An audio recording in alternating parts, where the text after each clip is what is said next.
டாஸ்மாக்ல கிட்டத்தட்ட 39,000 கோடி ஊழல் நடந்திருக்கிறது அப்படின்ட்டு அமித்ஷா அவர்கள் பேசினது அப்படிங்கிறது, குறிப்பா ஏன்னா டாஸ்மாக் தொடர்பாக அமலாக்கத்துறை தெரிவித்தது 1000 கோடி ரூபாய் ஊழல் நடந்திருக்கு அப்படின்னு சொல்லிட்டு அவங்களுடைய ஃபைண்டிங்ஸ் அது. ஆனா இவர் சொல்றது அப்படிங்கிறது 39,000 கோடி. அதோட பெரிய ஸ்கேலா இவர் சொல்றாரு. சோ இது ஏற்படுத்தப்பட தாக்கம் என்ன, இதற்கும் தேர்தலுக்குமான தொடர்பு என்ன, இது எப்படி போகும்னு நினைக்கிறீங்க?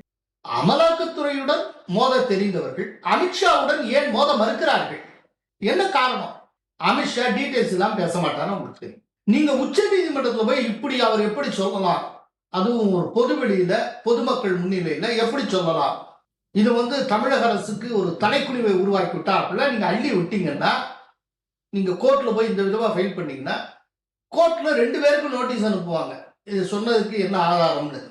அப்ப ஆதாரத்தை ஃபுல்லா அமித்ஷா சப்மிட் பண்ண என்னத்துக்காகும்? அதனால்தான் அமலாக்கத்துறையுடன் மோதுகிறவர்கள் அமித்ஷாவுடன் மோத மறுக்கிறார்கள். பிரச்சனை தான்.